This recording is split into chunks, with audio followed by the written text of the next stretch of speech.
warahmatullahi wabarakatuh. Halo semuanya, kembali lagi bersama saya Nadia Zahra.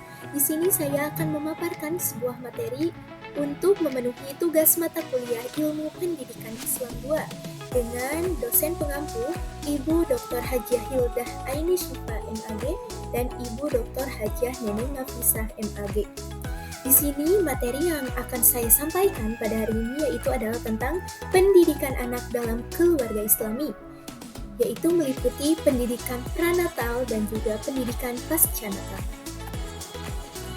Adapun materi pembahasan yang akan saya bahas pada hari ini yaitu yang pertama adalah pengertian pendidikan Islam dan urgensi keluarga, yang kedua adalah pendidikan Islam masa pranatal atau tarbiyah qabla al-wiladah, yang ketiga adalah pendidikan Islam masa pasca natal atau disebut juga dengan tarbiyah ba'da al-wiladah, dan yang keempat adalah pola pendidikan anak dalam keluarga Islami. Yang selanjutnya adalah pengertian pendidikan Islam dan keluarga. Ahli pendidikan Islam mengartikan pendidikan dengan mengambil 3 istilah, yaitu adalah ta'lim, ta'rif, dan tarbiyah. Yang pertama adalah tarbiyah. Tarbiyah bisa diartikan sebagai upaya maksimal seseorang atau kelompok dalam mempersiapkan anak didik agar bisa hidup sempurna. Yang kedua adalah ta'lim. Ta'lim bisa diartikan juga dengan pengajaran. Dan yang ketiga adalah ta'dib. Ta'dib adalah proses mendidik yang difokuskan kepada pembinaan dan penyempurnaan akhlak dan budi pekerti. Selanjutnya ada pengertian keluarga. Keluarga adalah masyarakat yang terkecil yang sekurang-kurangnya terdiri dari pasangan suami istri sebagai intinya. Berikut anak-anak yang lahir dari mereka. Keluarga merupakan pendidikan pertama dan yang utama bagi anak. Karena dalam keluargalah anak mengawali perkembangannya. Peran keluarga dalam pendidikan bagi anak yang paling utama ialah penanaman sikap dan nilai hidup, pengembangan bakat dan minat, serta pembinaan kepribadian. Yang selanjutnya adalah dasar pendidikan agama dalam keluarga, yaitu mengambil dari Al-Quran dan juga Al-Hadis. Dalam Al-Quran, saya mengutip dari Quran Surah At-Tahrim ayat 6 yang artinya, "Hai orang-orang yang beriman, peliharalah dirimu dan keluargamu dari api neraka yang bahan bakarnya adalah manusia dan batu." Kemudian dalam Quran Surah Al-Kahfi ayat 46 yang artinya, "Harta dan anak-anak adalah perhiasan kehidupan dunia, tetapi amalan-amalan yang kekal lagi soleh adalah lebih baik pahalanya di sisi Tuhanmu, serta lebih baik untuk menjadi harapan." Yang selanjutnya adalah hadis Rasulullah SAW yang berbunyi, "Semua anak dilahirkan membawa fitrah keagamaan, maka orang tuanya lah yang menjadikannya beragama Yahudi, Nasrani, atau Majusi." Kemudian ada hadis Rasulullah SAW yang berbunyi, "Suruhlah anak-anakmu sholat ketika berusia 7 tahun dan pukullah mereka jika tidak mau sholat ketika mereka berusia 10 tahun. Dan pisahkanlah tempat tidur mereka." Hadis riwayat Abu Dawud. Yang selanjutnya adalah pendidikan Islam masa pranatal atau disebut juga dengan qabla al-wiladah. Pendidikan masa pranatal ini meliputi yang pertama adalah fase pemilihan jodoh. Rasulullah SAW telah memberikan gambaran dalam hadisnya mengenai pemilihan calon istri atau suami. Berikut ini adalah beberapa hadis yang berkenaan dengan pemilihan jodoh, diantaranya adalah pemilihan calon istri. Dari Abu Hurairah radhiyallahu anhu, Rasulullah SAW bersabda, "Wanita itu dinikahi karena 4 hal. Yang pertama karena hartanya, yang kedua karena nasabnya, yang ketiga adalah karena kecantikannya, dan yang keempat adalah karena agamanya. Namun dari keempat itu yang paling utama yang harus jadi perhatian adalah masalah agamanya. Maka perhatikanlah agamanya, maka kamu akan selamat." Hadis riwayat Bukhari wa Muslim. Untuk selanjutnya ada juga kriteria pemilihan calon suami. Meskipun tidak dijelaskan secara detail seperti pemilihan calon istri, namun ada sabda Rasulullah SAW. "Apabila kamu sekalian didatangi seseorang yang agama dan akhlaknya kamu ridhoi, maka kawinkanlah dia. Jika kamu sekalian tidak melaksanakan, maka akan menjadi fitnah di muka bumi ini dan tersebarlah kerusakan." Hadis riwayat Tirmidzi. Yang selanjutnya adalah fase pernikahan. Setelah fase pemilihan jodoh, maka hal selanjutnya yang harus dilakukan yaitu adalah masuk ke dalam fase pernikahan. Pernikahan merupakan sunnah Rasulullah SAW, sebagaimana sabda Nabi, siapa saja yang mampu menikah, namun ia tidak menikah, maka tidaklah termasuk dalam golongan.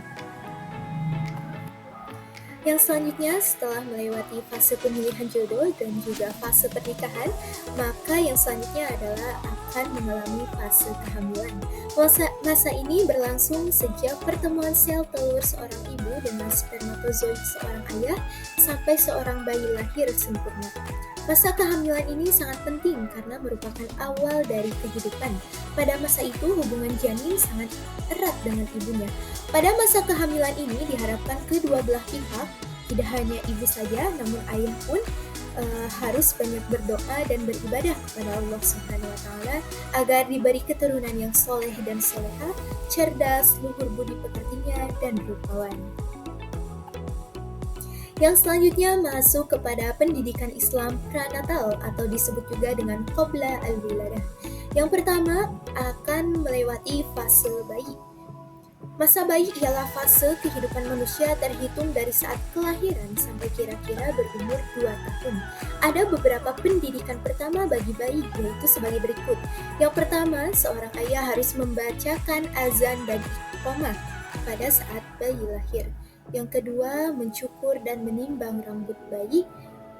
Setelah itu, lalu memberi nama bayi dengan nama yang baik.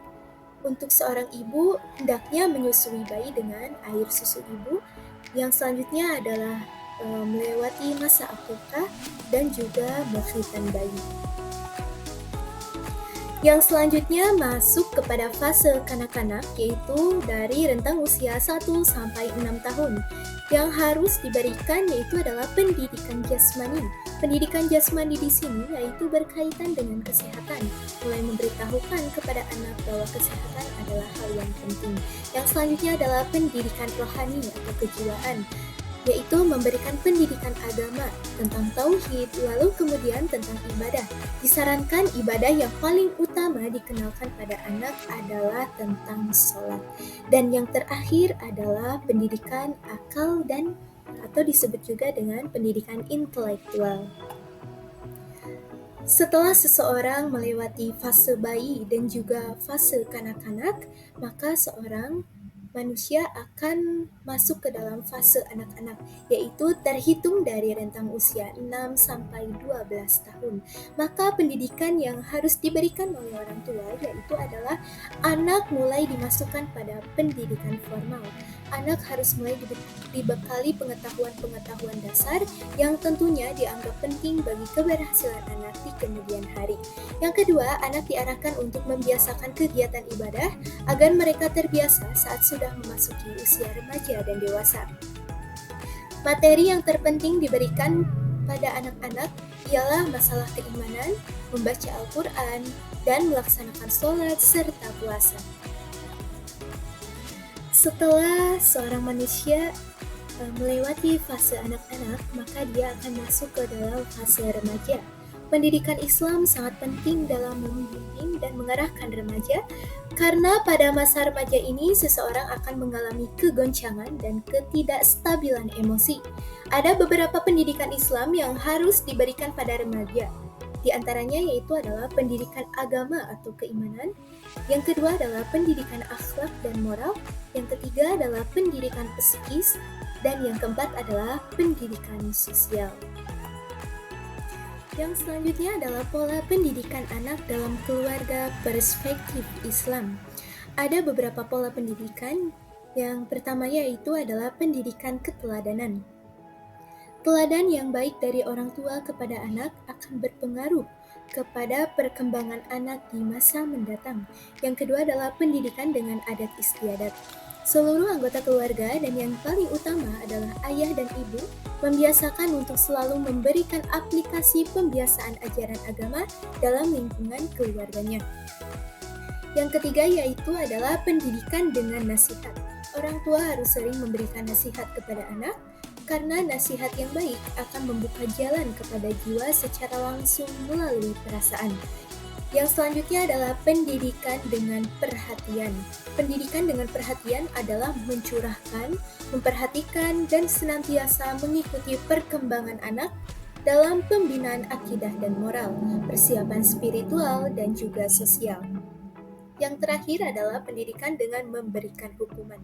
Hukuman diberikan apabila metode-metode yang lain sudah tidak dapat dilaksanakan.